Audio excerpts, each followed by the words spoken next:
Mga ka-Republic, sa pagbubukas ng Commissioner's Cup sa susunod na buwan, hindi lang ang paghahari ng SMB at ang pagbangon ng Barangay Ginebra ang nakataya. Sa pagsali ng Macau Blackbirds bilang guest team at agresibong pagpapalakas ng Converge Fiber Xers sa pangunguna ni Calvin Abueva, tila bawat laro ay magiging do or die para sa lahat ng kupunan. Ngunit hindi lang sa PBA ang labanan. Sa international stage, muling titindig ang Gilas Pilipinas sa MOA Arena. Sa pagbabalik ni kay Soto, mayroon tayong Twin Towers, kasama niya si Quintin Millora Brown. At sa tulong ni Justin Brownlee, handa na ba tayong tapusin ang dominasyon ng Australia at New Zealand? Pag-uusapan po natin yan, pero bago ang lahat ay maglalambing po ako sa inyo na isubscribe ninyo itong ating channel at kung di masyadong makakaabala ay i-like at paki-share na rin ninyo. Malaking bagay po yan sa aming mga vlogger. Maraming salamat. Mga ka-Republic, sa pagbubukas ng Commissioner's Cup sa March 11, lahat ng mata ay nakatutok sa Converge. Sa paghugot nila kay Calvin Abueva, tila nahanap na ni Justin Baltasar at Justin Aranya ang kanilang enforcer. Ang energy at physicality ni The Beast ang inaasahang magtutulak sa Converge para hindi na maulit o malampasan nila ang kanilang mapait na pagkatalo sa Ginebra sa nakaraang conference. Maalalang may twice to beat advantage ang Fiber Xers kontra Gin King sa Philippine Cup Playoffs, ngunit dinaluhang sunod sila ng mga mag-aalak. Isang dahilan kung bakit matagal na binash ang nag-angas na rookie na si Juan Gomez Diliano.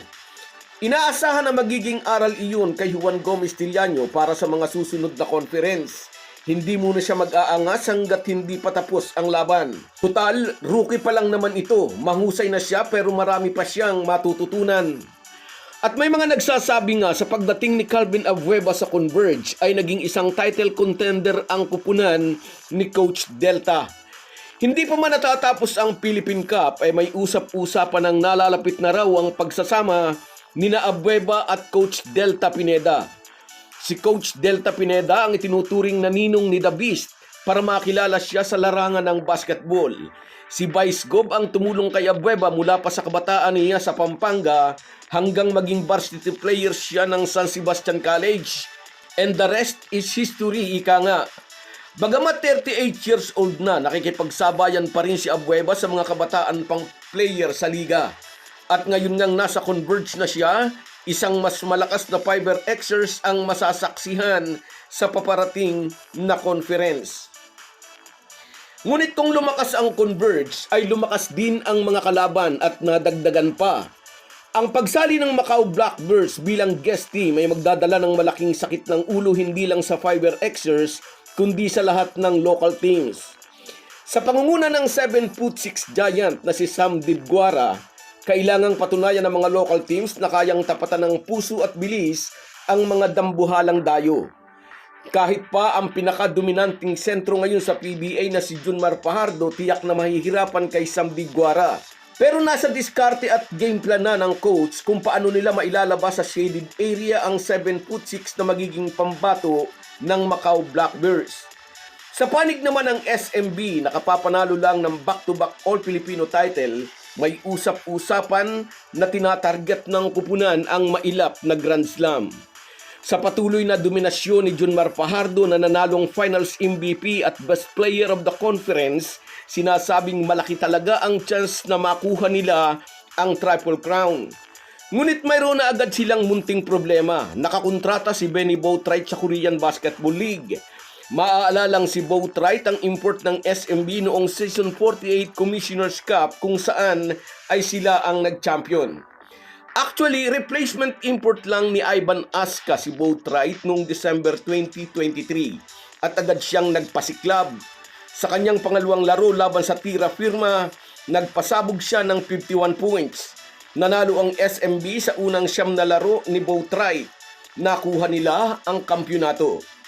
Sa sobrang galing ni Boatwright, agad siyang kinonsider ng Samahang Basketball ng Pilipinas para maging naturalized player ng Gilas.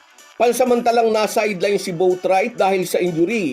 Ang masaklap nang makarecover sa injury, pumirma naman siya ng kontrata sa Korean Basketball League. Nag-overlap ang schedule ng KBL season sa schedule ng PBA. Kaya problemado ang SMB kung sino ang kukuhanin nilang import. Kay Boatwright, sigurado na sila na may mahusay silang reinforcement na nagkukumplement sa laro ni Junmar Fajardo. Ngayong kontratado ito sa Korean Basketball League na iipit si Coach Leo Austria. Hihintayin ba nilang matapos ang KBL season o maghahanap sila ng iba?